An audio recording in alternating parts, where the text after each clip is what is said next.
exemption from appearing in MIL in UPSC exam. Upgradation of Central University Diffu campus to full-fledged university.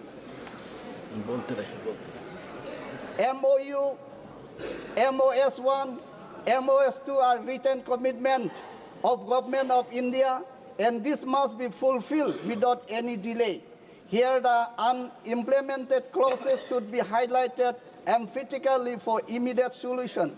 The issue of 125th Constitutional Amendment Bill 2019 should also be taken care of, Memorandum Settlement 2, as the bill in the present form has not covered certain important vital clauses of MOS2. A special provision in the 6th schedule exclusively for Karbi Anglong Autonomous Council and the Mahasab Autonomous Council and other original 6th schedule council in respect to responsibility of governor should be provided in the provision of 125th Constitutional Amendment Bill, so that he is exclusively advised by the Autonomous Council in matter under the jurisdiction of 6th schedule. I am sure this long-standing demand of my people will also be delivered by this great government under the Prime Minister Narendra Modi ji, and we will be delighted to hear its announcement sooner than later by our great President, the Honorable Madam Draupadi Murmu herself during her next address to the Parliament. As tribal people, we have been hugely inspired by the election of the tribal lady to the highest office of the country, which has been made possible only because our Prime Minister leadership has deep love for the nation, tribal people. We feel immensely proud whenever the Honorable Madam President addresses the nation, particularly the Parliament. So it is a matter of great distress for us when somebody disrespects her by calling her means and hateful words like bichari. So such comments are crime against the tribal people in Parliament. So learn to respect, honor, SC, ST, OBC. We are also the son of the soil. आप लोग देखिए, मोदी जी से आप लोग सीखिए.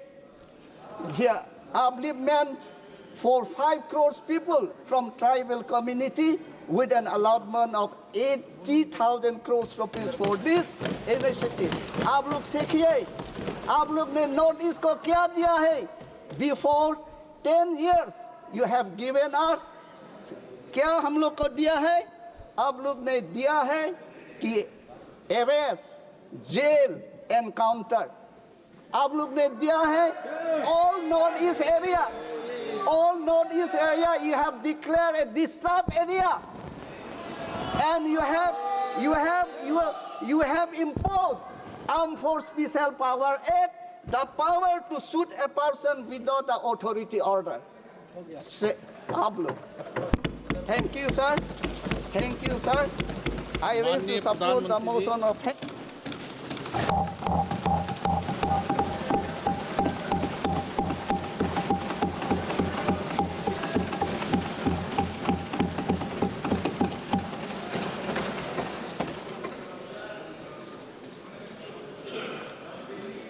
आदरणीय सभापति जी,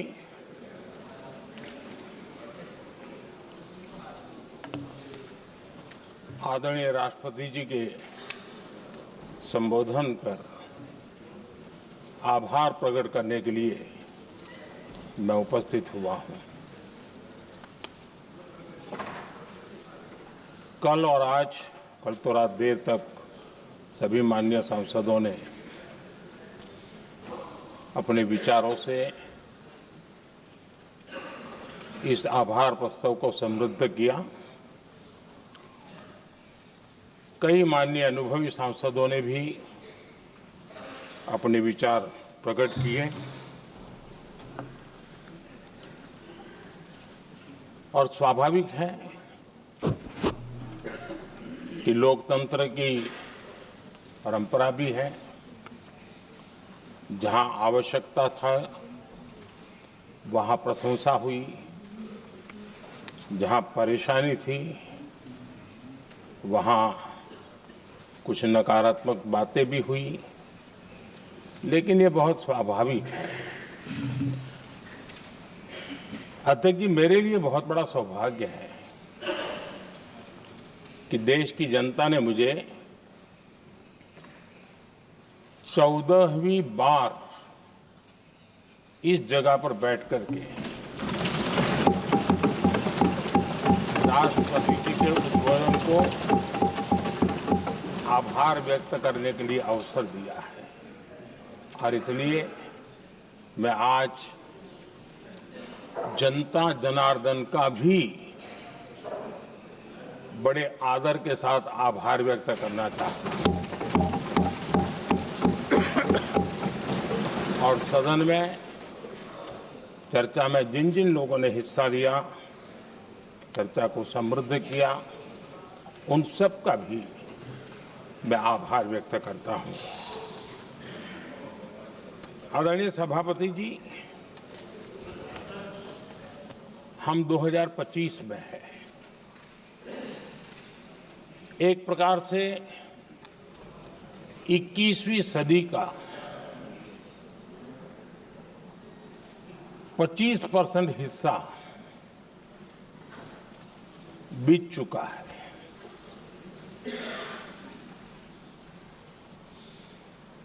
समय तय करेगा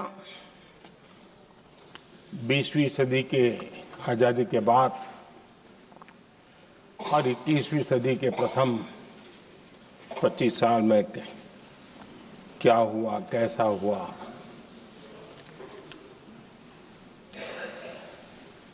लेकिन इस राष्ट्रपति जी के संबोधन में अगर हम बारीकी इसको अध्ययन करेंगे तो ये साफ नजर आता है कि उन्होंने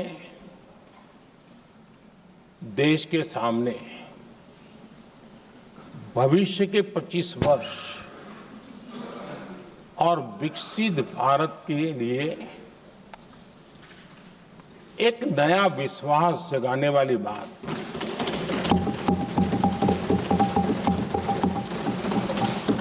एक प्रकार से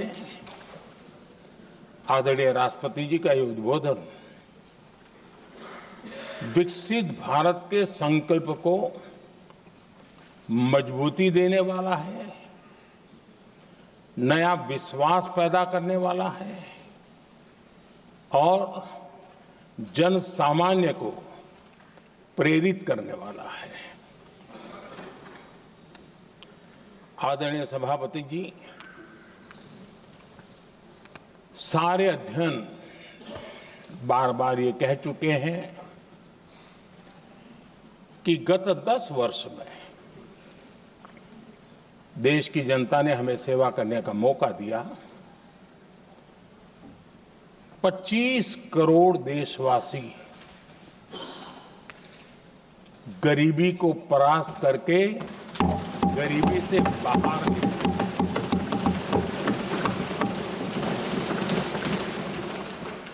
आदरणीय सभापति जी, 5 दशक तक गरीबी हटाओ के नारे सुने हो और अब 25 करोड़ गरीब गरीबी को परास्त करके बाहर निकले, ऐसे ही नहीं हो।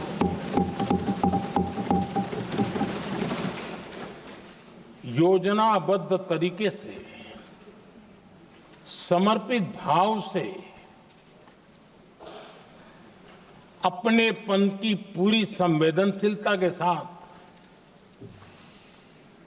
जब गरीबों के लिए जीवन खपाते हैं ना, तब ये होता है।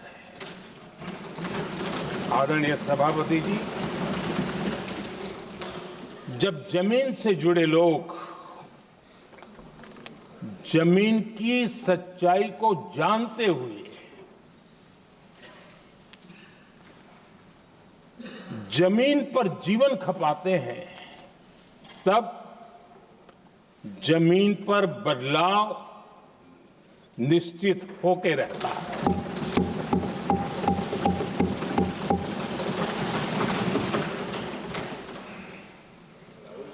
आदरणीय सभापति जी, हमने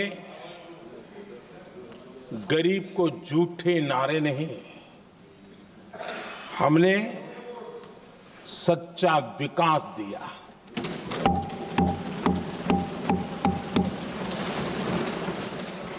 गरीब का दुख, सामान्य मानवी की तकलीफ, मिडिल क्लास के सपने ऐसे ही नहीं समझे जाते हैं। आदरणीय सभापति जी, इसके लिए एक जज्बा चाहिए।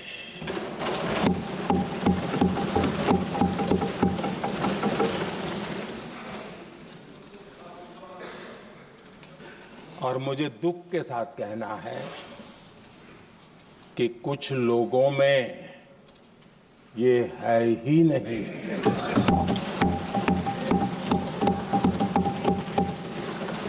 आदरणीय सभापति जी, बारिश के दिनों में कच्ची छत, फुसकी, प्लास्टिक की चादर वाली छत, उससे नीचे जीवन गुजारना कितना मुश्किल होता है। पल पल सपने रौंद दिए जाते हैं, ऐसे पल होते हैं, ये हर कोई नहीं समझ सकता। आदरणीय सभापति जी, अब तक गरीबों को 4 करोड़ घर मिले हैं।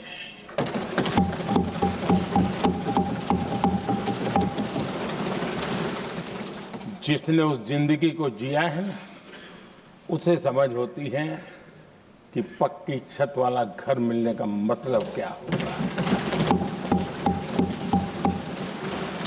आदरणीय सभापति जी, एक महिला जब खुले में शौच जाने के लिए मजबूर हो जाती है, वो या तो सूर्योदय के पहले या सूर्यास्त के बाद, कठिनाइयों के झेलने के बाद इस छोटा सा अपना नित्य कर्म करने के लिए निकल सकती है। तब उसे क्या तकलीफ होती थी, ऐसे लोग समझ नहीं सकते। आदरणीय सभापति जी, हमने 12 करोड़ से ज्यादा शौचालय बनाकर बहनों बेटियों की मुश्किलें दूर की।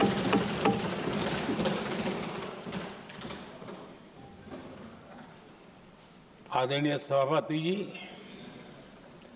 आजकल मीडिया में ज्यादा ही चर्चा हो रही है,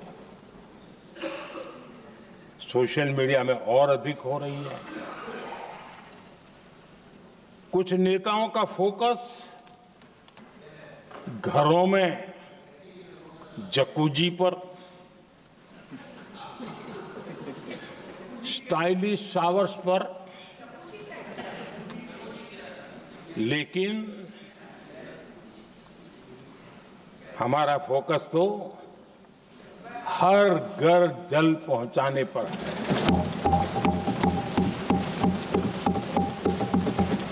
आजादी के 75 साल के बाद देश में 75% करीब 16 करोड़ से भी ज्यादा घरों के पास जल का करने के लिए नल का कनेक्शन नहीं था। हमारी सरकार ने 5 साल में 12 करोड़ परिवारों को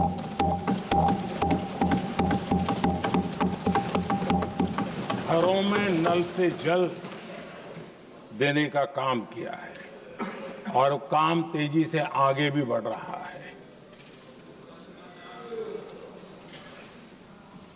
आदरणीय सभापति जी, हमने गरीबों के लिए इतना काम किया और इसके कारण आदरणीय राष्ट्रपति जी ने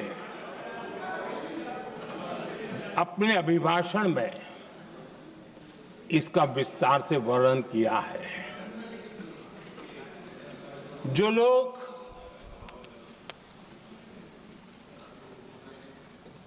गरीबों की झोपड़ियों में फोटो सेशन कराकर अपना मनोरंजन करते रहते हैं, उन्हें संसद में गरीबों की बात बोरिंग ही लगेगी।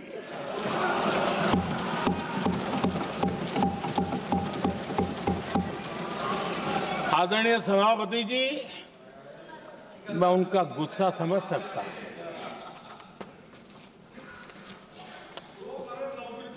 आदरणीय सभापति जी,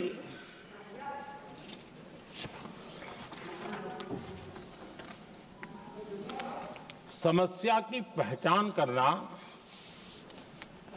एक बात है, लेकिन अगर जिम्मेवारी है तो समस्या की पहचान कर करके छूट नहीं सकते। उसके समाधान के लिए समर्पित भाव से प्रयास करना होता है। हमने देखा है और पिछले 10 साल के हमारे काम को देखा होगा और राष्ट्रपति जी के अभिभाषण में भी देखा होगा। हमारा प्रयास समस्या की समाधान का रहता है और हम समर्पित भाव से प्रयास करते हैं। आदरणीय सभापति जी, हमारे देश में एक प्रधानमंत्री हुआ करते थे।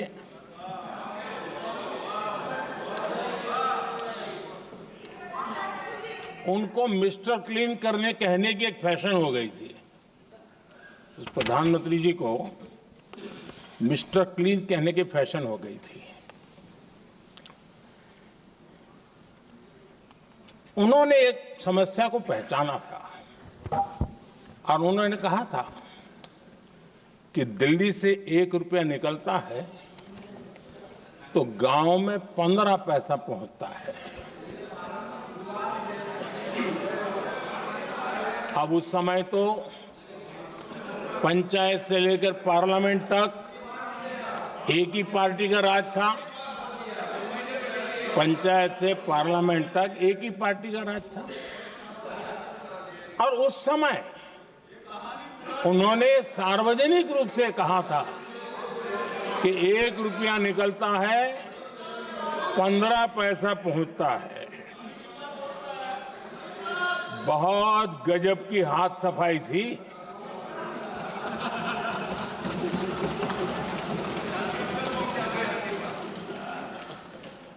पंद्रह पैसा किसके पास जाता था, ये देश का सामान्य मानवी भी आसानी से समझ सकता है।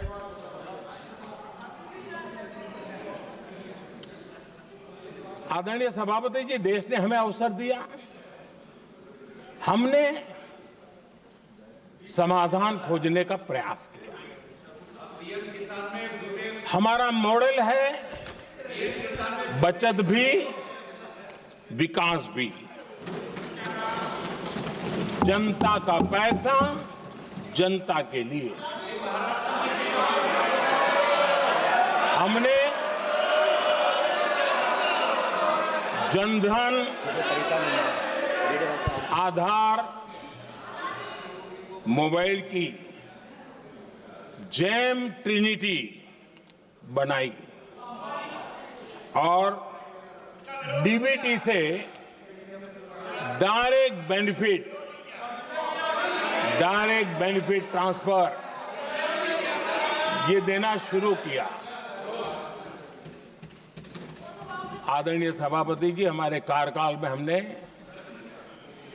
40 लाख करोड़ रुपया सीधा जनता जनार्दन के खाते में जमा किया। आदरणीय सभापति जी, इस देश का दुर्भाग्य देखिए, सरकारें कैसी चलाई गई, किसके लिए चलाई गई।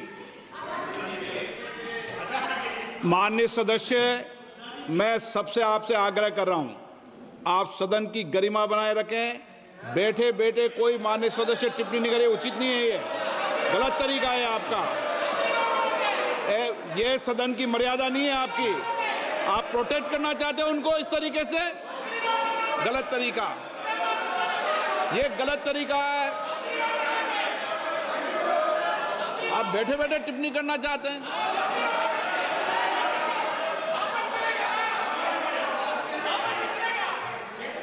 आदरणीय सभापति जी,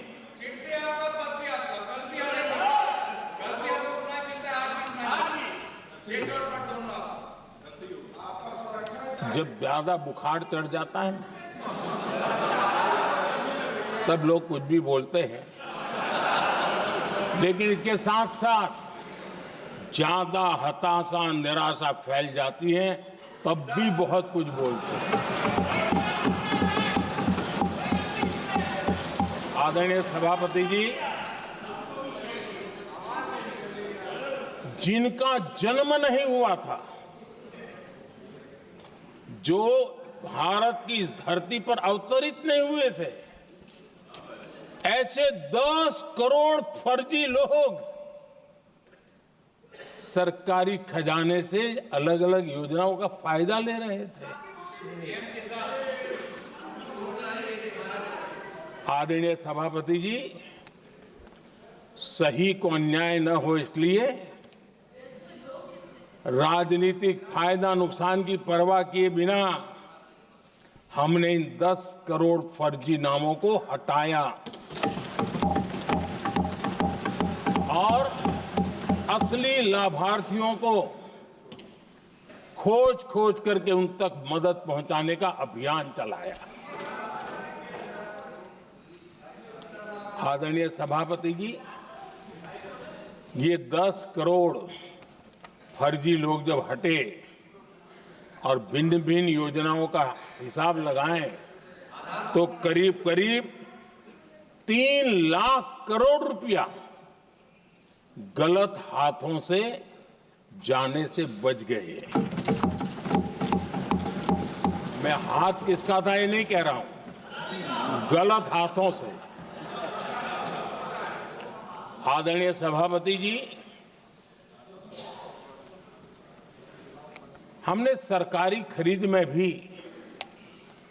टेक्नोलॉजी का भरपूर उपयोग किया, ट्रांसपेरेंसी लाए और जेम पोर्टल, जो आज राज्य सरकारें भी उसका उपयोग कर रही है, जेम पोर्टल से जो खरीदी हुई, उससे आमतौर पर जो खरीदी होती है उससे कम पैसों में खरीदी हुई और सरकार के 1,15,000 करोड़ रुपए की बचत हुई।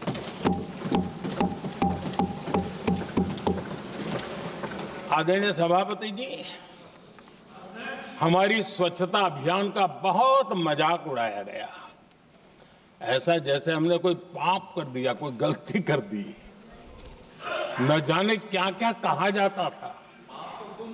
लेकिन आज मुझे संतोष से कहना है कि इन सफाई के कारण हाल के वर्षों में सिर्फ सरकारी दफ्तरों से जो कबाड़ बेचा गया ना, उसमें 2,300 करोड़ रुपया सरकार को मिले हैं। महात्मा गांधी ट्रस्टीशिप के सिद्धांत की बात करते थे। वो कहते थे कि हम ट्रस्टी हैं, ये संपत्ति जनता जनार्दन की है और इसलिए हम पाई पाई को एक ट्रस्टीशिप के सिद्धांत के आधार पर बचाने की और सही जगह पर उपयोग करने का प्रयास करते हैं। और तब जाकर के स्वच्छता अभियान से कबाड़ बेचकर 2300 करोड़ रुपया देश की सरकार के खजाने में आ रहा है।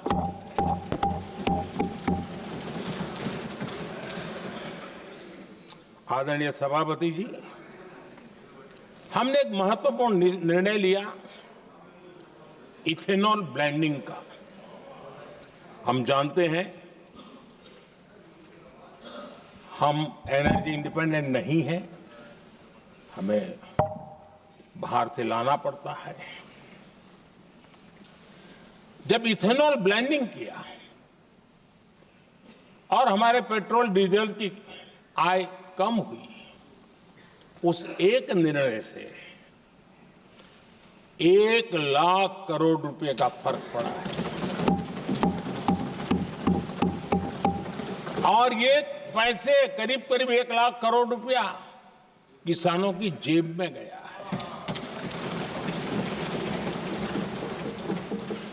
आदरणीय सभापति जी, मैं बचत की तो बात कर रहा हूं, लेकिन पहले अखबारों की हेडलाइन हुआ करती थी, इतने लाख के घोटाले, इतने लाख के घोटाले, इतने लाख के घोटाले।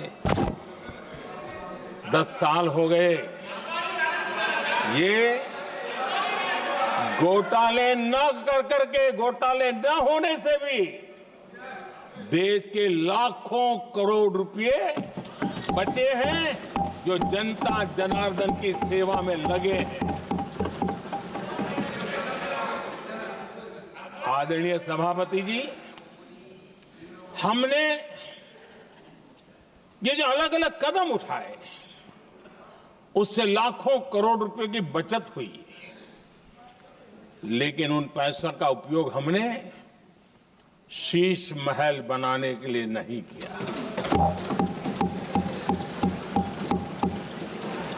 इसका उपयोग हमने देश बनाने के लिए किया है।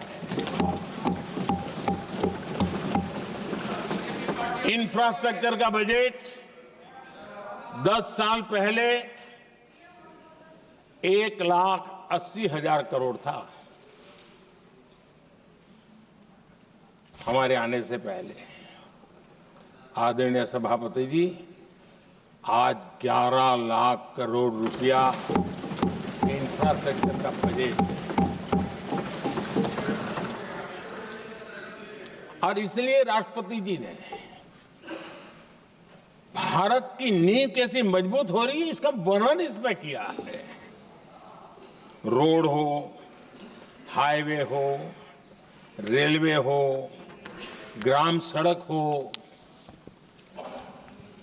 इन सभी कामों के लिए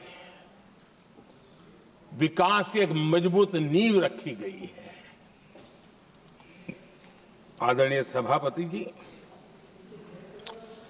सरकारी खजाने में बचत हुई वो तो एक बात है, और वो करना भी चाहिए, जैसा मैंने ट्रस्टीशिप की बात कही। लेकिन हमने इस बात पर भी ध्यान रखा है कि जन सामान्य के उनको भी बचत का लाभ मिलना चाहिए। योजनाएं ऐसी हो ताकि जनता को भी बचत हो। और आपने देखा होगा, आयुष्मान भारत योजना बीमारी के कारण सामान्य मानवी को जो खर्च होता था, अब तक जिन लोगों ने इसका बेनिफिट लिया है, उसी के हिसाब से मैं कहता हूं कि करीब करीब देशवासियों का आयुष्मान योजना का बेनिफिट लेते के कारण जो खर्चा उनको अपने जेब से करना पड़ता, वैसे 1,20,000 करोड़ रुपया जनता जनार्दन के बचे हैं।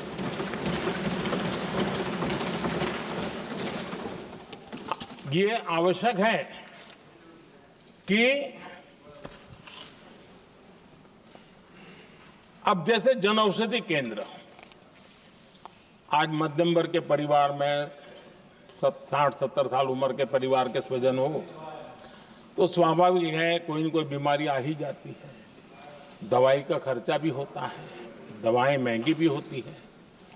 हमने जब से जन औषधि केंद्र खोले हैं, जिसमें 80% डिस्काउंट होता है, और उसके कारण जिन परिवारों ने इन जन औषधि केंद्रों से दवाइयां ली हैं, उनके करीब करीब 30,000 करोड़ रुपए दवाई को खर्चा बचा।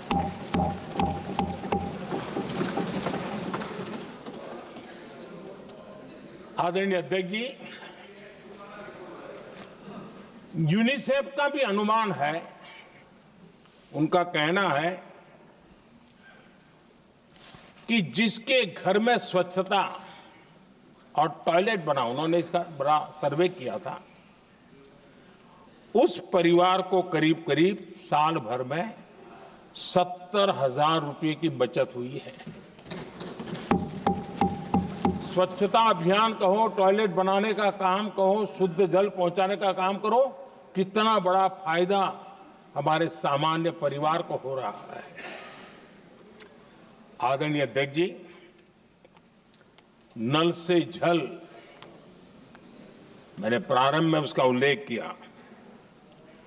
WHO की एक रिपोर्ट आई है। WHO का कहना है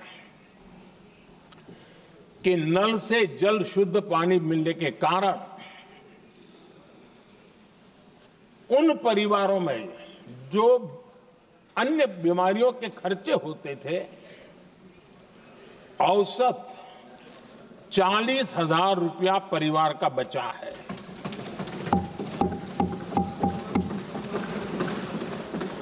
मैं ज्यादा गिन नहीं रहा हूं, लेकिन ऐसी अनेक योजना है जिन योजनाओं ने सामान्य मानवीय के खर्च में बचत की है।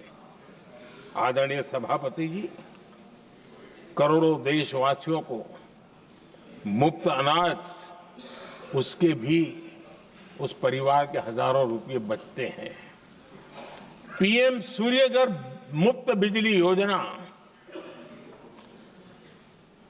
जहां जहां ये योजना लागू हुई है, इन परिवारों को औसतन साल भर के 25 से 30,000 रुपये बिजली की बचत हो, पैसों में बचत हो रही है, खर्च में बचत हो रही है। और अगर ज्यादा बिजली है तो बेच करके कमाई कर रहा है वो अलग, यानी सामान्य मानवीय की बचत भी।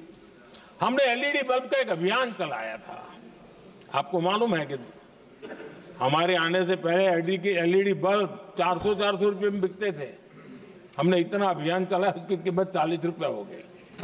और LED बल्ब के कारण बिजली की भी बचत हुई और उजाला भी ज्यादा मिला, और उसमें देशवासियों के करीब 20,000 करोड़ रुपए बचे हैं। आदरणीय सभापति जी, जिन किसानों ने सॉइल हेल्थ कार्ड का वैज्ञानिक तरीके से उपयोग किया है, उनको बहुत फायदा हुआ है। और ऐसे किसानों को प्रति एकड़ 30,000 रुपए की बचत हुई है। आदरणीय अध्यक्ष जी, बीते 10 साल में इनकम टैक्स को कम करके भी हमने मिडिल क्लास की बचत को बढ़ाने का काम किया है। आदरणीय अध्यक्ष जी, 2014 के पहले ऐसे बम गोले फेंके गए, बंदूक की ऐसी गोलियां चलाई गई कि देशवासियों का जीवन छलनी कर दिया गया था। हमने धीरे धीरे उन घावों को भरते भरते आगे बढ़े। 2 लाख करोड़ रुपया, 2 लाख रुपया 2013-14 में 2 लाख रुपये, सिर्फ 2 लाख रुपये, उस पर इनकम टैक्स माफी थी। और आज 12 लाख रुपये संपूर्ण रूप से इनकम टैक्स से मुक्ति। और हमने बीच के कालखंड में भी, 14 में भी, 17 में भी, 19 में भी, 23 में भी हम लगातार ये करते आए, घाव भरते गए और आज बैंडेज बाकी था वो भी कर लिया। स्टैंडर्ड डिडक्शन उसके अगर 75,000 जोड़ दें तो 1 अप्रैल के बाद देश में जो सैलरीड क्लास हैं उनके 13.25 लाख रुपए पर तक कोई इनकम टैक्स नहीं देना पड़ेगा।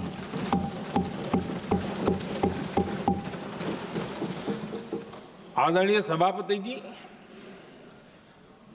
आप जिस समय युवा मोर्चा में काम करते थे तब एक बात आप सुनते होंगे, पढ़ते भी होंगे। एक प्रधानमंत्री आए दिन 21वीं सदी बोला करते थे। एक प्रकार से रट गया था, तकिया कलाम जैसा हो गया था, तो बोलते थे 21वीं सदी। जब इतनी बार बोला जाता था तो उस समय टाइम्स ऑफ इंडिया में आर.के. लक्ष्मण ने एक बड़ा शानदार कार्टून बनाया था। वो कार्टून बड़ा इंटरेस्टिंग था। उस कार्टून में एक हवाई जहाज है, एक पायलट है। अब उन्होंने पायलट क्यों पसंद किया वो तो मुझे मालूम नहीं। कुछ पैसेंजर बैठे थे और हवाई जहाज एक ठेले पे रखा हुआ था और मजदूर ठेले को धक्का मार रहे थे और 21वीं सदी लिखा हुआ था। वो कार्टून उस समय तो मजाक लग रहा था, लेकिन आगे चल करके वो सच सिद्ध हो गया।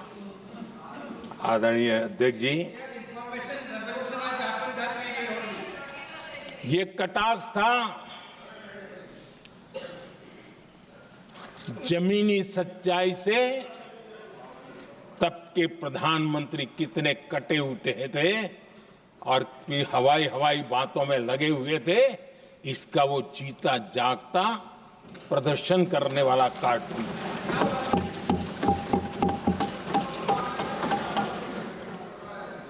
आदरणीय अध्यक्ष जी, जिन्होंने तब 21वीं सदी की बातें की थी, वो 20वीं सदी की जरूरतों को भी पूरा कर नहीं पाए थे। आदरणीय अध्यक्ष जी, आज जब मैं देखता हूं, पिछले 10 साल से सारी बीतों को बारीकी से देखने का अवसर मिला है, तो मुझे बड़ा दर्द होता है। हम 40-50 साल लेट हैं, जो काम 40-50 साल पहले हो जाने चाहिए थे। और इसलिए ये साल जब 2014 से देश की जनता ने हमको सेवा का अवसर दिया, हमने ज्यादा से ज्यादा युवाओं पर फोकस किया। हमें युवाओं की आकांक्षाओं पर बल दिया। हमने युवाओं के लिए ज्यादा अवसर बनाए। हमने कई क्षेत्रों को खोल दिया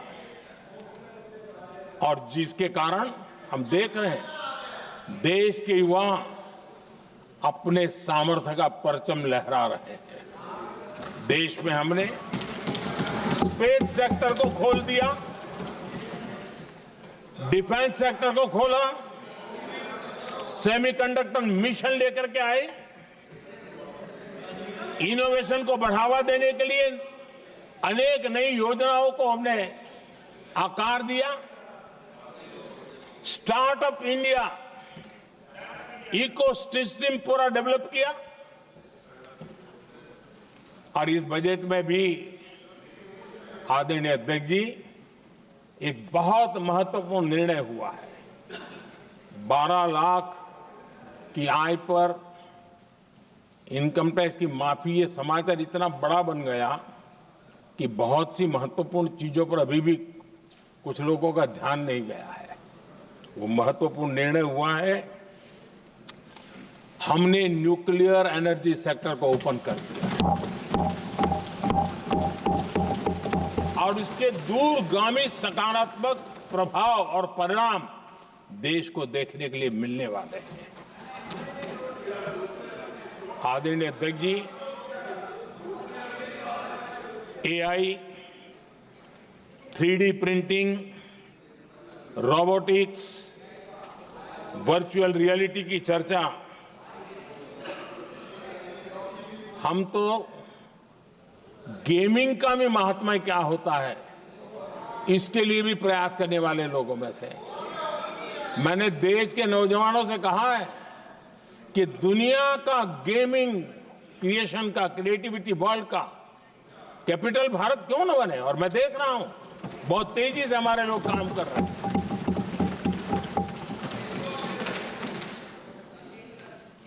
कुछ लोगों को अब जब एआई की बात होती है, कुछ लोगों को अब ये शब्द फैशन में है तो बोला जाता है, लेकिन मेरे लिए सिंगल एआई नहीं है, डबल एआई। भारत की डबल ताकत है।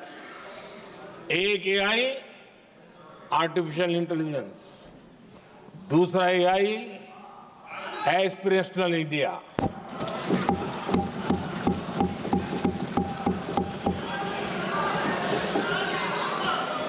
हमने स्कूलों में 10,000 टिंकरिंग लैब्स शुरू किए और आज उन टिंकरिंग लैब से निकले बच्चे रोबोटिक्स बना करके लोगों को चकित कर रहे हैं।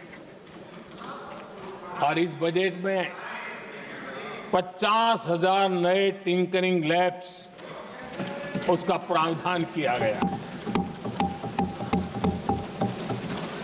भारत वो देश है जिसके इंडिया एआई मिशन को लेकर के पूरी दुनिया बहुत आशावादी है और विश्व के एआई प्लेटफॉर्म में भारत की मौजूदगी एक महत्वपूर्ण स्थान प्राप्त कर चुकी है। आदरणीय अध्यक्ष जी, इस साल बजट में हमने डीप टेक के डोमेन को में इन्वेस्टमेंट की बात की है और डीप टेक मैं समझता हूं हमारे लिए तेज गति से आगे बढ़ने के लिए और 21वीं सदी पूरी तरह टेक्नोलॉजी ड्रिवन सेंचुरी है। ऐसे में हमारे लिए आवश्यक है कि भारत डीप टेक के क्षेत्र में बहुत तेजी से आगे बढ़े। आदरणीय अध्यक्ष जी, हम लगातार युवा भविष्य को ध्यान में रखते हुए काम कर रहे हैं, लेकिन कुछ दल हैं जो लगातार युवाओं के साथ धोखा कर रहे हैं, उन्हें धोखा दे रहे हैं। ये दल चुनाव के दरमियान ये भत्ता देंगे, वो भत्ता देंगे, वादा तो करते हैं लेकिन पूरा नहीं करते हैं। ये दल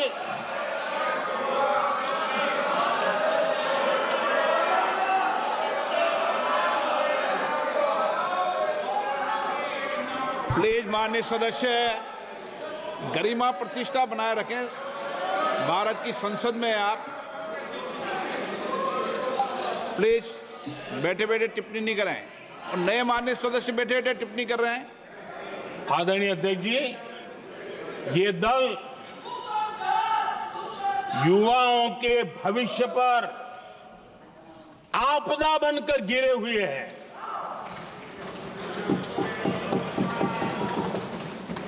आदरणीय अध्यक्ष जी, हम कैसे काम करते हैं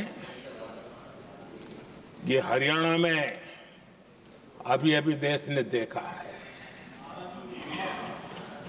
बिना खर्ची बिना पर्ची नौकरी देने का वादा किया था। सरकार बनते ही नौकरी मिल गई नौजवानों को। हम जो कहते हैं उसी का परिणाम है। आदरणीय अध्यक्ष जी, हरियाणा में तीसरी बार भव्य विजय और हरियाणा में के इतिहास में तीसरी बार विजय, ये अपने आप में ऐतिहासिक घटना है। आदरणीय अध्यक्ष जी, महाराष्ट्र में भी ऐतिहासिक परिणाम, जनता जनार्दन के आशीर्वाद।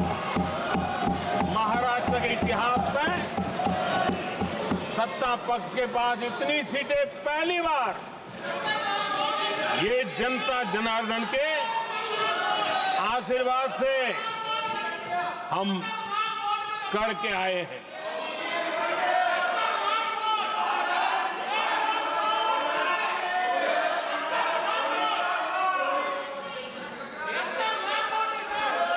कुछ समझते हैं आदरणीय चीजों को? अध्यक्ष जी, कल जवाब दिया था ना आपको। चलिए। आदरणीय राष्ट्रपति जी ने अपने अभिभाषण में हमारे संविधान के 75 वर्ष होने पर भी विस्तार से चर्चा की है। आदरणीय अध्यक्ष जी, संविधान में जो धाराएं हैं उसके साथ साथ संविधान का एक स्पिरिट भी है और संविधान को मजबूती देने के लिए संविधान की भावना को जीना पड़ता है। और मैं आज उदाहरणों के साथ बताना चाहता हूं। हम वो लोग हैं जो संविधान को जीते हैं।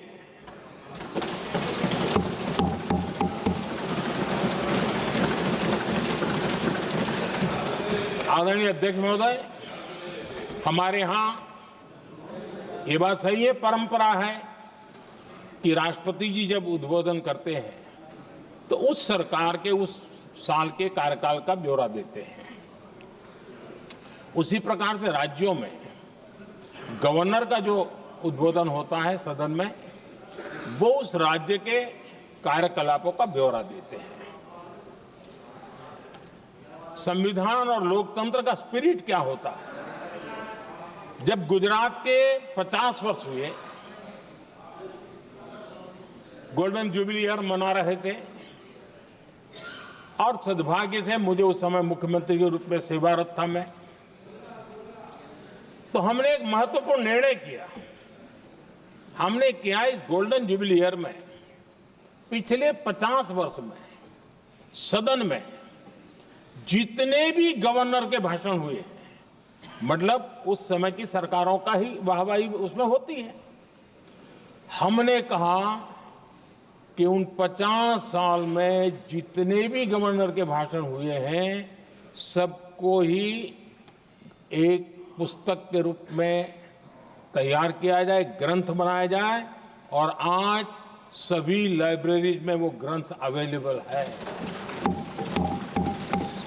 मैं तो बीजेपी वाला था, गुजरात में तो ज्यादातर कांग्रेस की सरकारें रही थी, उन सरकारों के गवर्नर के भाषण थे, लेकिन उसको भी प्रसिद्ध कराने का काम भाजपा से बना एक मुख्यमंत्री कर रहा था। क्यों? हम संविधान को जीना जानते हैं, हम संविधान को समर्पित है, हम संविधान के स्पिरिट को समझते हैं। आदरणीय अध्यक्ष जी, आप जानते हैं 2014 में जब हम आए तब मान्य विपक्ष नहीं था, रिकॉग्नाइज्ड अपोजिशन पार्टी नहीं थी, उतने अंक भी लेकर के कोई नहीं आए थे। भारत के अनेक कानून ऐसे थे कि हमें पूरी स्वतंत्रता थी उस कानून के हिसाब से काम करने की। अनेक कमेटियां ऐसी थी जिसमें लिखा था लीडर ऑफ द अपोजिशन उसमें आएंगे, लेकिन अपोजिशन था ही नहीं, रिकॉग्नाइज्ड अपोजिशन नहीं था। ये हमारा संविधान जीने का स्वभाव था, ये हमारा संविधान का स्पिरिट था, ये हमारी लोकतंत्र की मर्यादाओं का पालन करने का इरादा था। हमने तय किया कि भले मान्य विपक्ष नहीं होगा, रिकॉग्नाइज्ड अपोजिशन नहीं होगा, लेकिन जो सबसे बड़े दल का सब नेता है उसको मीटिंगों में बुलाएंगे। ये लोकतंत्र का स्पिरिट होता है, तब होता है।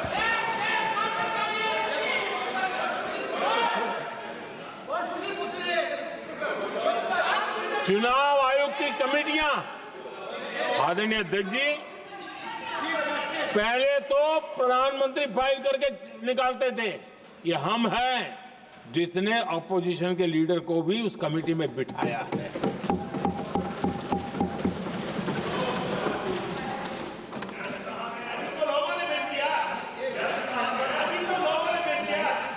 और हमने इसके लिए कानून भी बनाया और आज विधिवत रूप से इलेक्शन कमीशन बनेगा तो अपोजिशन लीडर भी उसके निर्णय की प्रक्रिया में हिस्सा होंगे। ये काम हम करते हैं और ये मैंने पहले ही कहा, हम इसलिए करते हैं कि हम संविधान को जीते हैं। आदरणीय अध्यक्ष जी, दिल्ली में आपको कई स्थान ऐसे मिलेंगे जहां कुछ परिवारों ने अपने म्यूजियम बना करके रखे हुए हैं।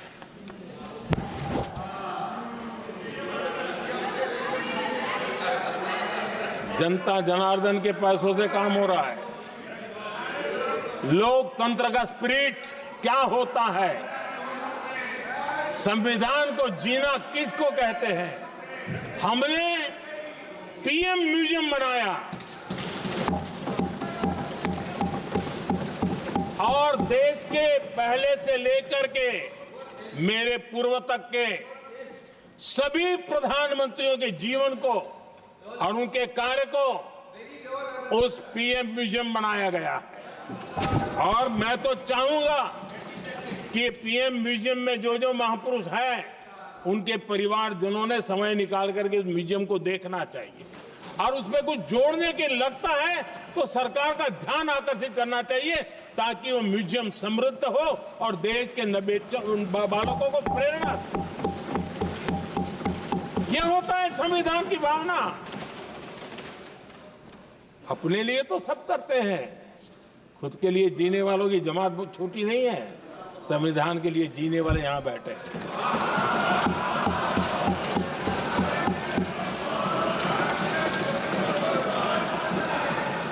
आदरणीय अध्यक्ष जी, जब सत्ता सेवा बन जाए तो राष्ट्र निर्माण होता है। जब सत्ता को विरासत बना दिया जाए तब लोकतंत्र खत्म हो जाता है।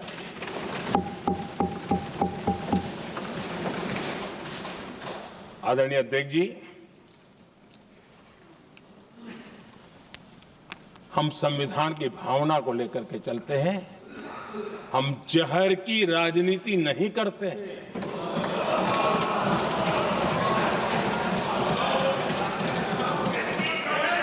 हम देश की एकता को सर्वोपरि रखते हैं और इसलिए सरदार वल्लभ भाई पटेल का दुनिया का सबसे ऊंचा स्टैच्यू बनाते हैं और स्टैच्यू ऑफ यूनिटी देश को जोड़ने का जिस महापुरुष ने काम किया उसका हम स्मरण करते हैं। और वो भाजपा के नहीं थे, वो जनसंघ के नहीं थे। हम संविधान को जीते हैं, इसलिए इस सोच से आगे बढ़ते हैं।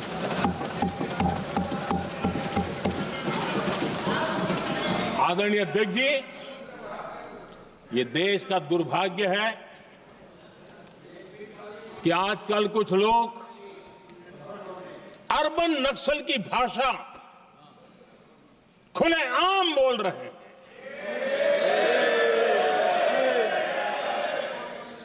और अर्बन नक्सल जिन बातों को बोलते हैं, इंडियन स्टेट के सामने मोर्चा लेना, ये अर्बन नक्सल की भाषा बोलने वाले, इंडियन स्टेट के खिलाफ लड़ाई की घोषणा करने वाले न संविधान को समझ सकते हैं, न देश की एकता को समझ सकते हैं।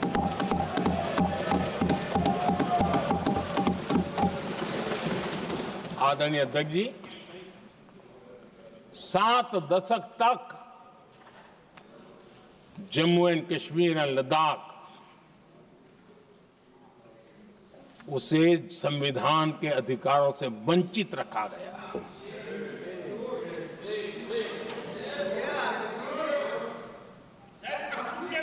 यह संविधान के साथ भी अन्याय था और जम्मू कश्मीर और लद्दाख के लोगों के साथ भी अन्याय था। हमने आर्टिकल 370 की दीवार गिरा दी।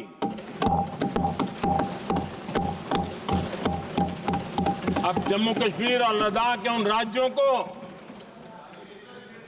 देशवासियों को जो अधिकार हैं, वो अधिकार उनको मिल रहे हैं। और संविधान का महात्म्य हम जानते हैं, संविधान की भावना को जीते हैं, इसलिए ऐसे मजबूत निर्णय भी हम करते हैं। आदरणीय अध्यक्ष जी, हमारा संविधान हमें भेदभाव करने का अधिकार नहीं देता है। जो लोग संविधान को जेब में लेकर के जीते हैं, उनको पता नहीं है कि आपने मुस्लिम महिलाओं को कैसी मुसीबतों में जीने के लिए मजबूर कर दिया था। हमने ट्रिपल तलाक का खात्मा कर करके संविधान की भावना के अनुरूप मुस्लिम बेटियों को हक देने का काम किया है, समानता का अधिकार दिया है।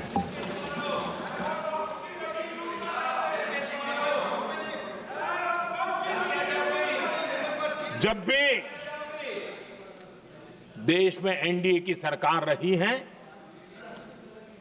हमने एक लंबे विजन के साथ काम किया है। पता नहीं देश को बांटने के लिए किस किस प्रकार की भाषाओं का प्रयोग किया जा रहा है। हताशा, निराशा पता नहीं उनको कहां तक ले जाएगी, लेकिन हमारी सोच कैसी है, एनडीए के साथी मिलकर के किस दिशा में सोचते हैं। हमारे लिए जो पीछे है, जो आखिरी है, और महात्मा गांधी जी ने जो कहा था, उसकी तरफ हमारा ध्यान ज्यादा है। और उसी का परिणाम है कि अगर हम मंत्रालयों की रचना करते हैं, तो भी मंत्रालय कौन सा बनाते हैं? पूर्वोत्तर के लिए अलग मंत्रालय बनाते हैं।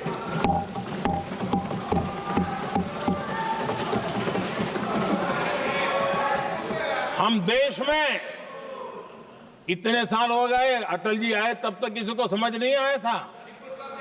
भाषण तो देते रहते हैं, आदिवासियों के लिए अलग मंत्रालय एनडीए ने बनाया। आदरणीय अध्यक्ष जी, हमारे दक्षिण के राज्य समुद्री तट से जुड़े हैं, हमारे पूर्व के कई राज्य समुद्री तट से जुड़े हैं। वहां के समाज में फिशरीज का काम और फिशरमैन की संख्या बहुत बड़ी तादाद में है, उनका भी ख्याल रखना चाहिए। और जमीन के भीतर के छोटे पानी के जो इलाके रहते हैं, वहां भी फिशरमैन के रूप में काम करने वाले समाज के आखिरी तबके के लोग हैं। ये हमारी सरकार है जिन्हें फिशरीज के लिए अलग मंत्रालय बनाया।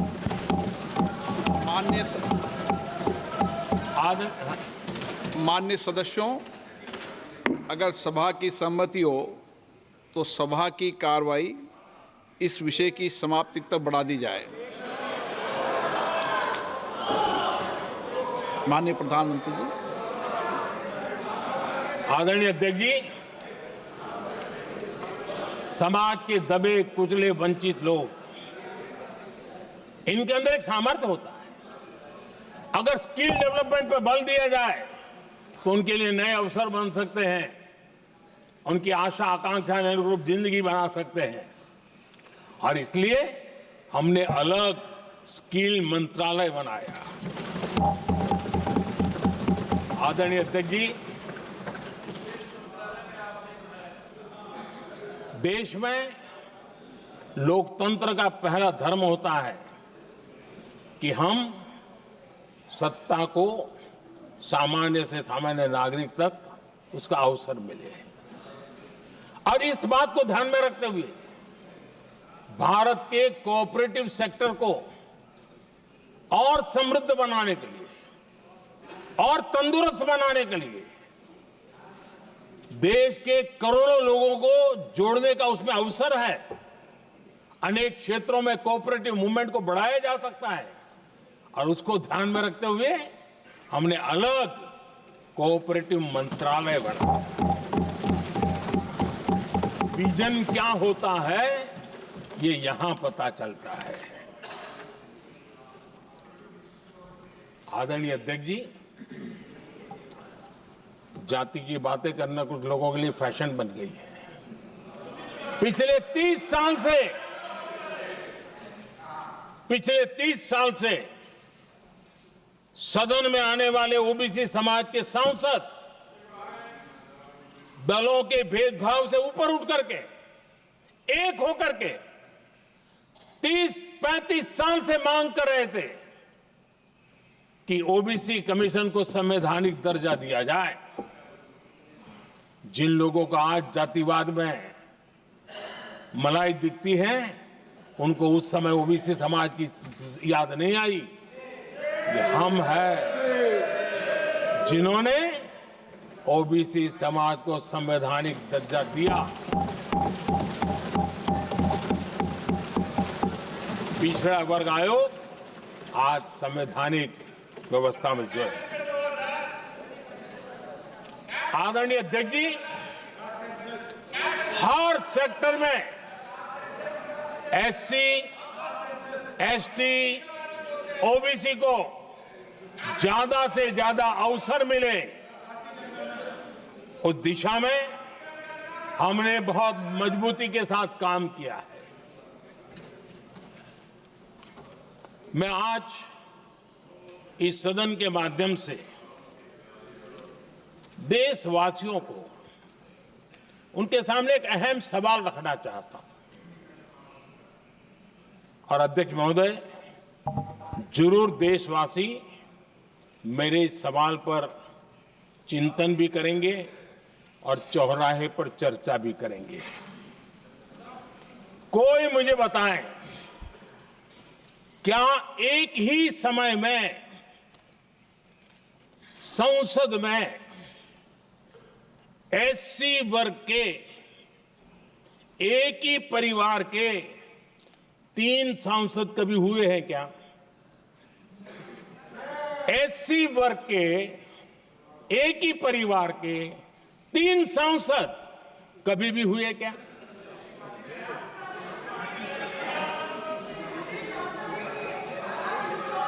मैं दूसरा सवाल पूछता हूं,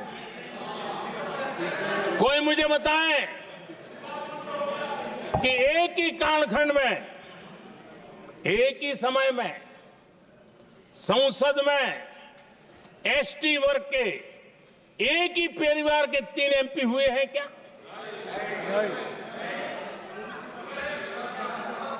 आदरणीय अध्यक्ष जी, कुछ लोगों की वाणी और व्यवहार में कितना फर्क होता है, मेरे एक सवाल के जवाब में मिला।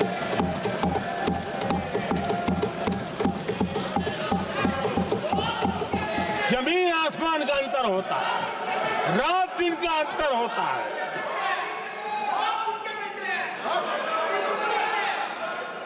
आदरणीय अध्यक्ष जी, हम एससी एसटी समाज को कैसे सशक्त कर रहे हैं?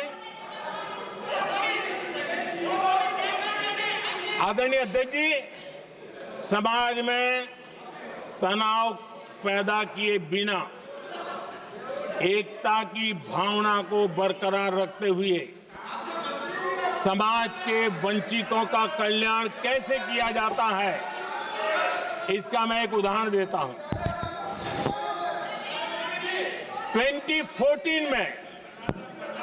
2014 में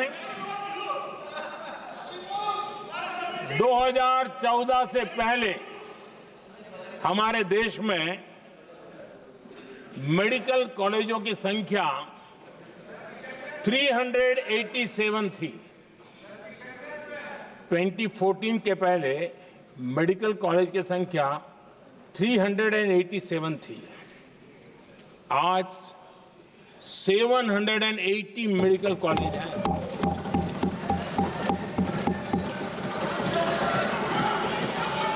अब मेडिकल कॉलेज बड़े हैं तो सीटें भी बड़ी हैं। ये बहुत महत्वपूर्ण एंगल है आदरणीय अध्यक्ष जी, और इसलिए कॉलेजें बड़ी हैं, सीटें भी बड़ी हैं।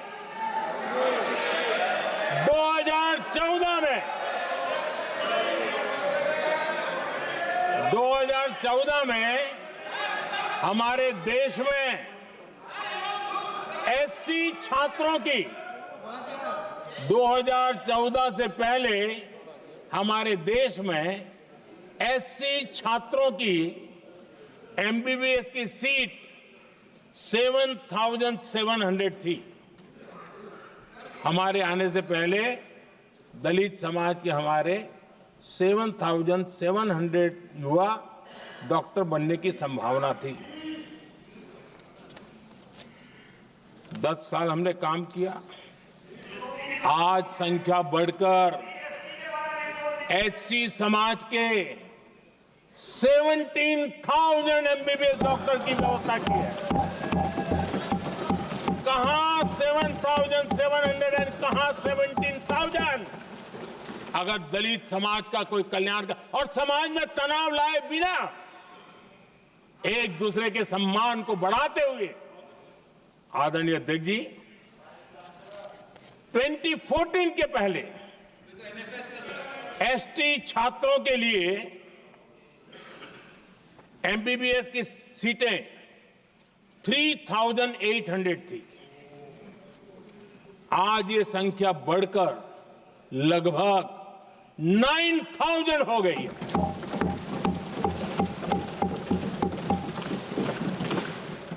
(2014) के पहले ओबीसी के छात्रों के लिए एमबीबीएस में 14,000 से भी कम, 14,000 से भी कम सीटें थी। आज इनकी संख्या लगभग 32,000 हो गई है। ओबीसी समाज के 32,000 एमबीबीएस डॉक्टर बनेंगे। आदरणीय अध्यक्ष महोदय, पिछले 10 साल में हर सप्ताह एक नई यूनिवर्सिटी बनी है।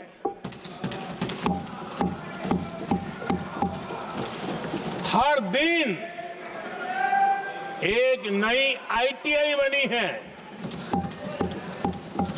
हर 2 दिन में एक नया कॉलेज खुला है। सोचिए, एससी, एसटी, ओबीसी हमारे युवा युवतियों के लिए कितनी वृद्धि हुई है, इसका आप अंदाज लगा सकते हैं। आदरणीय अध्यक्ष जी,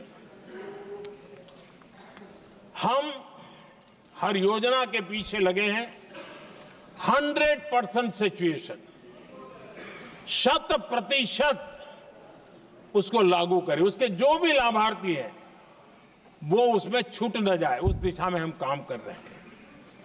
पहले, ताकि हम चाहते हैं कि जिसका हक है उसको मिलना चाहिए। अगर योजना है, उसका हक है, तो उस तक पहुंचना चाहिए। 1 रुपया और 15 पैसा वाला खेल नहीं चल सकता। लेकिन कुछ लोगों ने क्या किया, मॉडल ही ऐसा बनाया कि कुछ ही लोगों को दो, औरों को तड़पाओ और तुष्टीकरण की राजनीति करो। देश विकसित भारत बनाने के लिए तुष्टीकरण से मुक्ति पानी होगी। हमने रास्ता चुना है संतुष्टीकरण, तुष्टीकरण नहीं, संतुष्टीकरण। और उस रास्ते पर हम चले हैं। हर समाज, हर वर्ग के लोगों को बिना भेदभाव के जो उसके हक का है वो उसको मिलना चाहिए। ये है संतुष्टीकरण।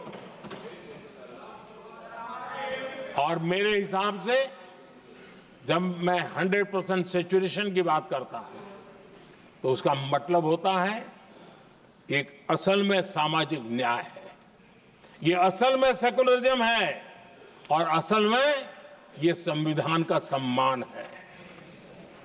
आदरणीय अध्यक्ष जी, संविधान की भावना है सबको बेहतर स्वास्थ्य मिले, और आज कैंसर डे भी है। देश भर में और दुनिया भर में आज हेल्थ को लेकर के काफी चर्चा भी हो रही है। लेकिन कुछ लोग हैं जो गरीब को, बुजुर्गों को आरोग्य की सेवाएं देने मिले उसमें अड़ंगे डाल रहे हैं, और वो भी अपने राजनीतिक स्वार्थ के कारण।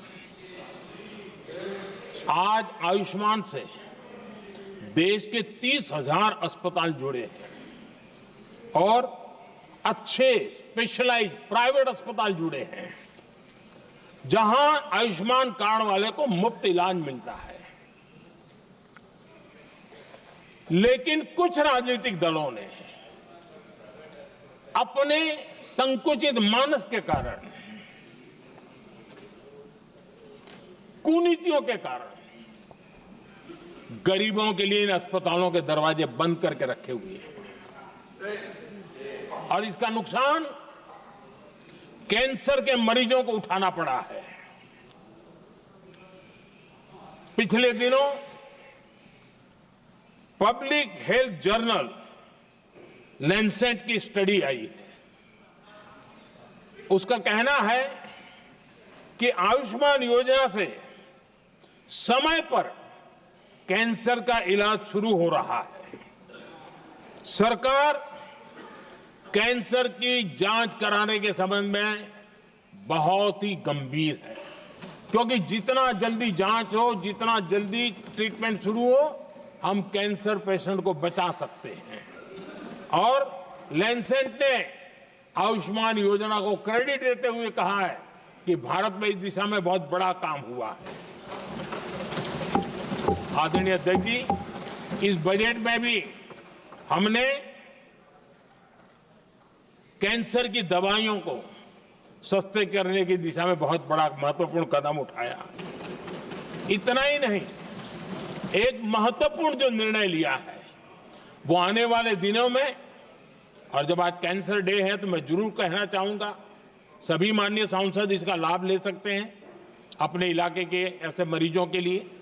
और वो है मरीजों को, आप जानते हैं अस्पताल उतने नहीं होने के कारण भी काफी दिक्कत रहती है बाहर से आने वाले पेशेंट को। 200 डे केयर सेंटर बनाने का निर्णय इस बजट में किया गया। ये डे केयर सेंटर पेशेंट को भी, उसके परिवार को भी बहुत बड़ी राहत देने वाला काम करेगा। आदरणीय अध्यक्ष महोदय जी, राष्ट्रपति जी के भाषण की चर्चा के समय यहां विदेश नीति की भी चर्चा हुई, और कुछ लोगों को लगता है जब तक फॉरेन पॉलिसी नहीं बोलते तब तक वो मैच्योर नहीं लगते, इसलिए उनको लगता है फॉरेन पॉलिसी तो बोलना चाहिए फिर भले ही देश का नुकसान हो जाए। मैं ऐसे लोगों को जरा कहना चाहता हूं, अगर उन्हें सच में फॉरेन पॉलिसी सब्जेक्ट में रुचि है और फॉरेन पॉलिसी को समझना है, और आगे जाकर के कुछ करना भी है, ये मैं शशि जी के लिए नहीं कह रहा हूं तो मैं ऐसे लोगों को कहूंगा, एक किताब जरूर पढ़ें। हो सकता है उनको बहुत फिर कहाँ क्या बोलना उतनी समझ हो जाएगी। वो किताब का नाम है JF case forgotten crisis. JF Kennedy की बात है। JF केस फॉरगॉटन क्राइसिस नाम की किताब है। ये किताब एक प्रसिद्ध फॉरेन पॉलिसी स्कॉलर ने लिखी है और इसमें महत्वपूर्ण घटनाओं का जिक्र है। इस किताब में भारत के पहले प्रधानमंत्री और वो विदेश नीति को भी नेतृत्व करते थे। इस किताब में पंडित नेहरू और अमेरिका के तब के राष्ट्रपति जॉन एफ कैनेडी के बीच हुई चर्चाओं और निर्णयों का भी विस्तार से वर्णन है। जब देश ढेर सारी चुनौतियों का सामना कर रहा था, तब विदेश नीति के नाम पर क्या खेल हो रहा था, उस किताब के माध्यम से सामने आ रहा है। और इसलिए मैं कहूंगा कि जरा ये किताब पढ़िए। आदरणीय अध्यक्ष जी, गोरा है, गोरा है, गोरा है, अब मत बोलो।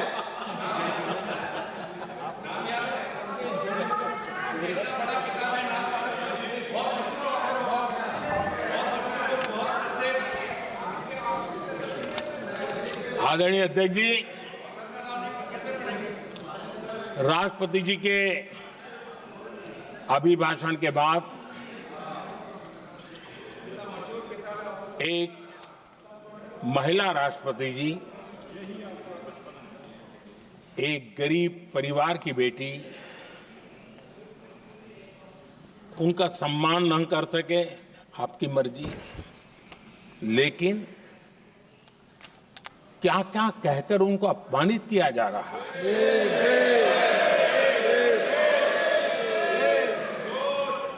मैं राजनीति हताशा निराशा समझ सकता हूं, लेकिन एक राष्ट्रपति के खिलाफ क्या कारण है?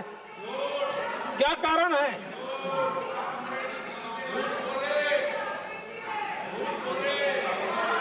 आदरणीय अध्यक्ष जी, आज भारत इस प्रकार की विकृत मानसिकता को छोड़ करके, उस सोच को छोड़ करके, विमेन लेड डेवलपमेंट के मंत्र को लेकर के आगे बढ़ रहा है। अगर आधी आबादी उसको अगर पूरा अवसर मिले तो भारत 2 गुनी रफ्तार से आगे बढ़ सकता है, और ये मेरा विश्वास है। 25 साल से इस क्षेत्र में काम करने के बाद मेरा विश्वास और दृढ़ हुआ है। आदरणीय अध्यक्ष जी, पिछले 10 साल में सेल्फ हेल्प ग्रुप्स अब तक 10 करोड़ नई महिलाएं एसएचजी में जुड़ी है,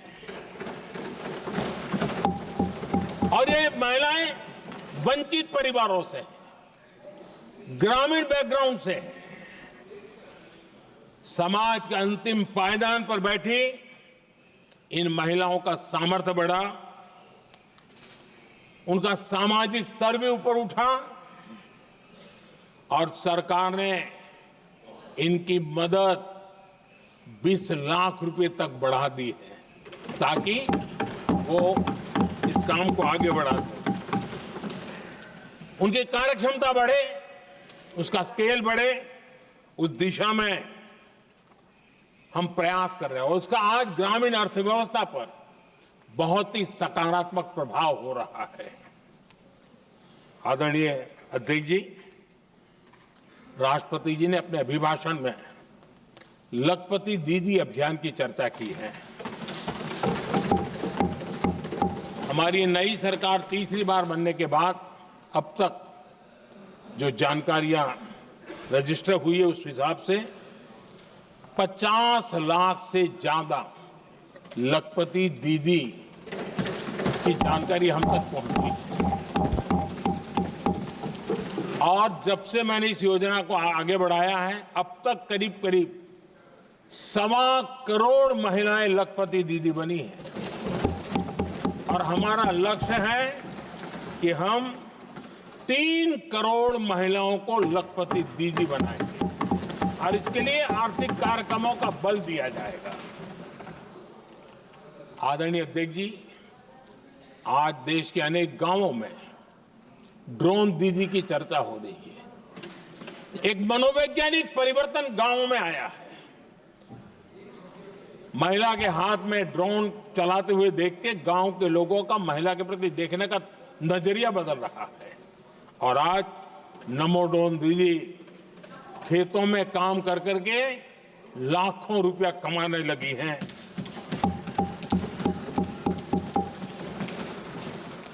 मुद्रा योजना भी नारी शक्ति के लिए उसके सशक्तिकरण की बहुत बड़ी भूमिका अदा कर रहा है। करोड़ों महिलाएं पहली बार मुद्रा योजना लेकर के उद्योग के अंदर अपने कदम रखे हैं और उद्योगपति की भूमिका में आई है। आदरणीय अध्यक्ष जी, 4 करोड़ परिवारों को जो घर दिए उसमें से करीब करीब 75% मकान ऐसे हैं जिसके मालिकाना हक महिलाओं को मिला है। आदरणीय अध्यक्ष जी, ये बदलाव 21वीं सदी के सशक्त भारत की नींव रख रहा है। आदरणीय अध्यक्ष जी, विकसित भारत का लक्ष्य ग्रामीण अर्थव्यवस्था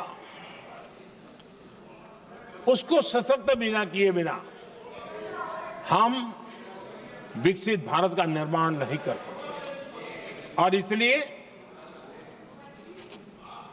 रूरल इकोनॉमी के हर क्षेत्र को हमने स्पर्श करने का प्रयास किया है। और हम जानते हैं रूरल इकोनॉमी में खेती किसानी का बहुत महत्व रहता है। विकसित भारत के 4 स्तंभों में हमारा किसान एक मजबूत स्तंभ है। बीते दशक में खेती के बजट में 10 गुना वृद्धि की गई है, 10 टाइम। 2014 के बाद की बात मैं बताता हूं और ये बहुत बड़ा जंप है। आदरणीय अध्यक्ष जी, आज जो लोग यहां किसान की बातें करते हैं, 2014 से पहले यूरिया मांगने पर लाठी पड़ती थी, रात रात कतारों में खड़ा रहना पड़ता था। और वो जमाना था जब खाद किसानों के नाम पर निकलती थी लेकिन खेत में नहीं पहुंचती थी, कहीं और ही काले बाजारी में, और 1 रुपया 15 पैसा वाला हाथ की सफाई का खेल चलता था। आज किसान को पर्याप्त खाद मिल रही है। कोविड का महासंकट आया, सारी सप्लाई चेन डिस्टर्ब हो गई, दुनिया में अनाप शनाप दाम बढ़ गए और परिणाम ये हुआ कि क्योंकि हम यूरिया पर डिपेंडेंट हैं, हमें बाहर से लाना पड़ता है। आज भारत सरकार को जो बोरा यूरिया का 3000 रुपए में पड़ता है, सरकार ने वो झेला और किसान को 300 से भी कम कीमत पर दिया है, 300 रुपए से कम। किसान को ज्यादा से ज्यादा फायदा हो, इसके लिए लगातार हम काम कर रहे हैं। आदरणीय अध्यक्ष जी, किसानों को सस्ती खाद मिले, इस एक काम के लिए पिछले 10 साल में 12 लाख करोड़ रुपया खर्च किया गया है।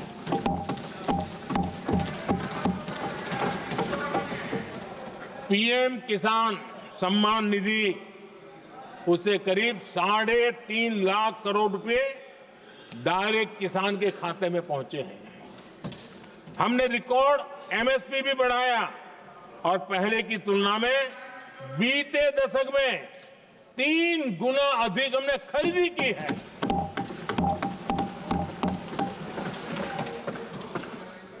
किसान को ऋण मिले, आसान ऋण मिले, सस्ता ऋण मिले, उसमें भी 3 गुना वृद्धि की गई है। पहले प्राकृतिक आपदा में किसान को अपने हाल पर छोड़ दिया जाता था। हमारे सेवा काल के दौरान पीएम फसल बीमा के तहत 2 लाख करोड़ रुपए किसानों को मिले हैं। आदरणीय अध्यक्ष महोदय, सिंचाई के लिए बीते दशक में अभूतपूर्व कदम उठा गए और जो लोग संविधान की बातें करते हैं उनको ज्यादा ज्ञान नहीं है, ये भी दुर्भाग्य है। बहुत कम लोगों को मालूम होगा कि हमारे देश में डॉक्टर बाबा साहब आम्बेडकर ने पानी की योजनाओं को लेकर इतना उनका विजन क्लियर था, इतना व्यापक था और इतना समावेशी था, जो आज भी हम लोगों को प्रेरणा देता है। और 100 से बड़ी सिंचाई परियोजना जो दशकों से लटकी हुई थी, हमने उसको पूरा करने का अभियान चलाया ताकि किसानों के खेत में पानी पहुंचे। बाबा साहब का विजन था नदियों को जोड़ने का। नदियों जोड़ने की वकालत बाबा साहब आम्बेडकर ने की थी, लेकिन सालों तक, दशकों दशक बीत गए, कुछ नहीं हुआ। आज हमने केन बेतवा लिंक प्रोजेक्ट और पार्वती काली सिंह चंबल लिंक प्रोजेक्ट पर काम शुरू कर दिया और मैं तो गुजरात में कई नदियों को इस प्रकार से जोड़ करके नदियों को जिंदा करने का काम करने का मेरा सफल अनुभव भी रहा है। आदरणीय अध्यक्ष महोदय, हर देशवासी का इस सपना होना चाहिए, हम सबका सपना होना चाहिए कि दुनिया के हर डाइनिंग टेबल पर made in India food packet क्यों न हो। आज मुझे खुशी होती है जब भारत की चाय, इसके साथ साथ अब हमारी कॉफी भी दुनिया में अपनी महक फैला रही है, बाजारों में धूम मचा रही है। इवन हमारा टर्मरिक कोविड के बाद सबसे ज्यादा मांग बढ़ी है। आदरणीय अध्यक्ष जी, आप जरूर देखेंगे आने वाले समय में हमारा प्रोसेस सी फूड, और जिसको लेकर कुछ लोगों को पता नहीं कब क्यों दर्द हुआ, बिहार का मखाना दुनिया में पहुंचने वाला है।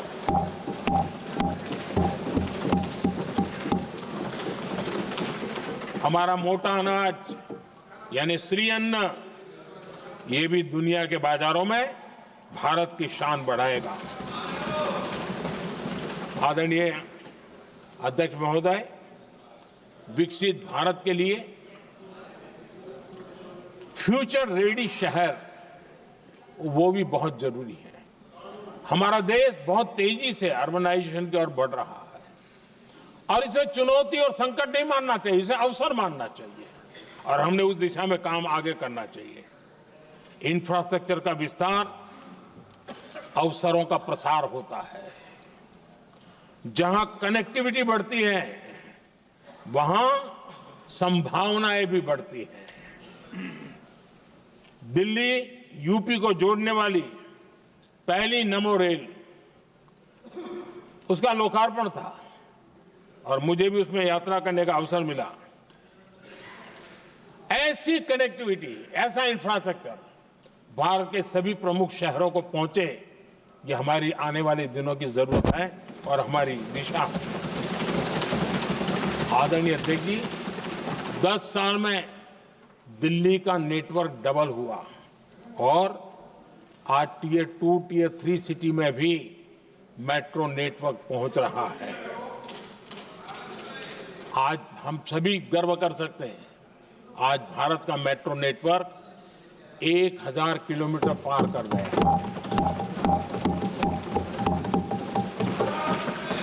और इतना ही नहीं, वर्तमान में 1000 किलोमीटर और उस पर भी काम चल रहा है। यानी हम कितना तेजी से आगे बढ़ रहे हैं। आदरणीय अध्यक्ष जी, प्रदूषण को कम करने की दिशा में भी कई इनिशिएटिव भारत सरकार ने लिए हैं। 12,000 इलेक्ट्रिक बस हमने देश में दौड़ाना शुरू किया है और दिल्ली को भी बड़ी सेवा करी है, हमने दिल्ली को भी दिया है। आदरणीय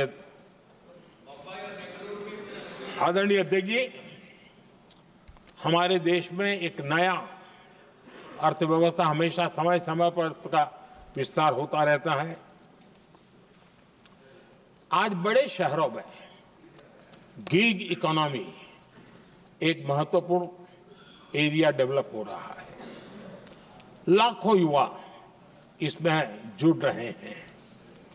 हमने इस बजट में कहा है कि ई श्रम पोर्टल पर ऐसे गिग वर्कर अपनी रजिस्ट्री करवाएं और वेरिफिकेशन के बाद उनको इस न्यू एज सर्विस इकोनॉमी है उसको हम किस प्रकार से सहायता कर सकें और उनको एक आईडी कार्ड मिले ई श्रम पोर्टल पे आने के बाद। और हमने कहा है कि इन गिग वर्कर्स को आयुष्मान योजना का भी लाभ दिया जाएगा ताकि गिग वर्कर को एक सही दिशा में जाने की सुविधा मिलेगी। और एक अनुमान है कि आज देश में करीब करीब 1 करोड़ गिग वर्कर है और उस दिशा में भी हम काम कर रहे हैं। आदरणीय अध्यक्ष महोदय, एमएसएमई सेक्टर बहुत बड़ी मात्रा में जॉब के अवसर लेकर आता है और ये ऐसा क्षेत्र है कि जिसमें रोजगार की अपार संभावनाएं हैं। ये छोटे उद्योग आत्मनिर्भर भारत के प्रतीक है। देश की अर्थव्यवस्था में हमारा एमएसएमई सेक्टर बहुत बड़ा योगदान दे रहा है। हमारी नीति साफ है, एमएसएमई को सरलता, सहूलियत और संबल, एक ऐसा क्षेत्र है जिसमें रोजगार की संभावना है।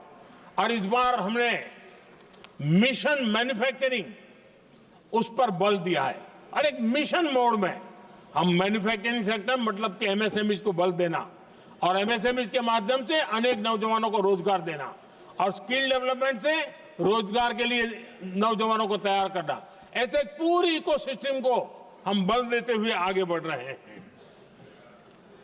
एमएसएमई सेक्टर में सुधार के लिए कई पहलुओं पर हमने काम शुरू किया है। एमएसएमई के लिए क्राइटेरिया 2006 में बनाया गया था, उसे अपडेट नहीं किया गया। पिछले 10 वर्षों में इस क्राइटेरिया में हमने 2 बार अपग्रेडेशन करने का प्रयास किया और इस बार एक बहुत बड़ा जंप लगाया है। पहली बार 2020 में, दूसरी बार इस बजट में हमने एमएसएमई को आगे बढ़ाने का प्रयास किया है। हर तरफ उनको आर्थिक सहायता दी जा रही है। एमएसएमई के सामने चुनौती फॉर्मल फाइनेंशियल रिसोर्सेज की कमी की रही है। कोविड के संकट के काल में एमएसएमई को एक विशेष बल दिया गया। हमने खिलौना उद्योग उसको एक विशेष बल दिया। हमने कपड़ा उद्योग को विशेष बल दिया। उनको कैश फ्लो की कमी नहीं होने दी और बिना किसी गारंटी को लोन दिया। हजारों उद्योगों में लाखों नौकरियों की संभावनाएं बनी और नौकरियां सुरक्षित भी हुई। छोटे उद्योग, उनके लिए customise credit card, credit guarantee coverage, उस दिशा में हमने कदम उठाए जिसके कारण वो अपने ईज ऑफ डूइंग बिजनेस को भी बढ़ावा मिले और वो गैर जरूरी नियमों को कम करने का कारण उनका एडमिनिस्ट्रेटिव बोझ जो रहता था, एक आध व्यक्ति को उनको काम पर पैसा देना पड़ता था, वो भी बंद कर दिया गया। एमएसएमई को बढ़ावा देने के लिए जो हमने नई नीतियां बनाई है, आपको खुशी होगी, एक समय था 2014 के पहले खिलौने जैसी चीजें हम इंपोर्ट करते थे। आज मैं गर्व से कह सकता हूं कि मेरे देश के खिलौने बनाने वाले छोटे उद्योग आज दुनिया के अंदर खिलौने एक्सपोर्ट हो रहे हैं।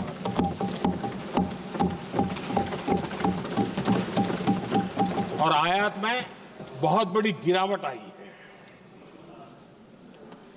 निर्यात में करीब 239% वृद्धि हुई है। एमएसएमई के जरिए संचालित ऐसे कई सेक्टर्स हैं जो दुनिया भर में अपनी पहचान बना रहे हैं। मेड इन इंडिया कपड़े, इलेक्ट्रॉनिक्स, इलेक्ट्रिकल गुड्स के सामान आज दूसरे देशों के जीवन का हिस्सा बन रहा है। आदरणीय अध्यक्ष जी, विकसित भारत के सपने को पूरा करने के लिए देश आगे बढ़ रहा है और बड़े आत्मविश्वास के साथ आगे बढ़ रहा है। विकसित भारत का सपना ये कोई सरकारी सपना नहीं होता है, वो 140 करोड़ देशवासियों का सपना है। और इस सपने को हम सब ने जितनी ऊर्जा दे सकते हैं देने का प्रयास करना है। और दुनिया में उदाहरण है, 20-25 साल के कालखंड में दुनिया के कई देश विकसित बनकर के दिखाया है। तो भारत के पास तो सामर्थ्य अपार है। हमारे पास डेमोग्राफी है, डेमोक्रेसी है, डिमांड है, हम क्यों नहीं कर सकते? इस विश्वास के साथ हमें आगे बढ़ना है और हम भी 2047 जब देश आजाद होगा, तब आजादी के 100 साल होंगे तब हम विकसित भारत बन के रहेंगे। ये सपने लेकर के चलना चाहिए। और आदरणीय अध्यक्ष जी, मैं विश्वास से कहता हूं हमें और बड़े लक्ष्य पार करने, और हम करके रहेंगे। और माननीय अध्यक्ष जी, ये तो अभी हमारी तीसरी ही टर्म है।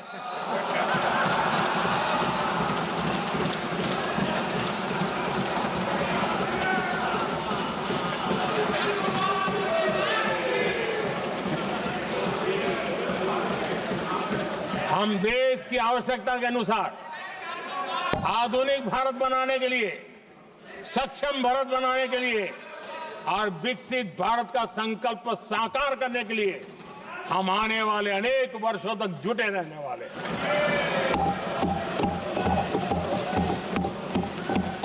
आदरणीय अध्यक्ष जी, मैं सभी दलों से आग्रह करता हूं, सभी नेताओं से आग्रह करता हूं, देशवासियों से आग्रह करता हूं, अपनी अपनी राजनीतिक विचारधाराएं होंगी, अपने अपने राजनीतिक कार्यक्रम होंगे, लेकिन देश से बड़ा कुछ नहीं हो सकता है। हम सब के लिए देश सर्वोपरि है और हम मिलकर के विकसित भारत के सपने को अपना, 140 करोड़ देशवासियों का सपना भी अपना सपना, जहां बैठा हुआ हर सांसद विकसित भारत के सपने के लिए पूरा करने के लिए काम कर रहा था। आदरणीय अध्यक्ष जी, मैं राष्ट्रपति जी के अभिभाषण पर अपना धन्यवाद व्यक्त करते हुए आपका भी आभार व्यक्त करता हूं, सदन का भी आभार व्यक्त करता हूं। धन्यवाद। धन्यवाद। प्रस्ताव पर श्री अमरा राम जी, प्रोफेसर सौगत राय जी, श्री NK प्रेमचंद्र जी, सुधाकर सिंह जी, श्री लालजी वर्मा, विशाल दादा, प्रकाश बाबू पाटिल एवं टी सुमिति ने अनेक संशोधन प्रस्तुत किए गए हैं। अब मैं सभी संशोधनों को एक साथ सभा में मतदान के लिए रखता हूं। प्रश्न है कि माननीय सदस्यों द्वारा प्रस्तुत सभी संशोधनों को स्वीकृत किया जाए। जो सदस्य पक्ष में हाँ कहें, जो विरोध में ना कहें, मेरे विचार में निर्णय ना वालों के पक्ष में संशोधन अस्वीकृत हुआ। अब मैं राष्ट्रपति के अभिभाषण पर धन्यवाद प्रस्ताव को सभा में मतदान के लिए रखता हूं। प्रश्न है कि महामहिम राष्ट्रपति जी की सेवा में निम्नलिखित शब्दों में एक समावेदन प्रस्तुत किया जाए कि सत्र में समवेत लोकसभा के सदस्य राष्ट्रपति जी के उस अभिभाषण को जो उन्होंने 31 अगस्त 2025 को एक साथ समवेत संसद की दोनों सभाओं के समक्ष देने की कृपा की है, उनके लिए हम अत्यंत आभारी हैं। जो सदस्य इसके पक्ष में हाँ कहें, जो विरोध में ना कहें, मेरे विचार में निर्णय हाँ वालों के पक्ष में प्रस्ताव स्वीकृत हुआ। सभा की कार्रवाई गुरुवार दिनांक 6 फरवरी 2025 को 11 बजे तक के लिए स्थगित की जाती है।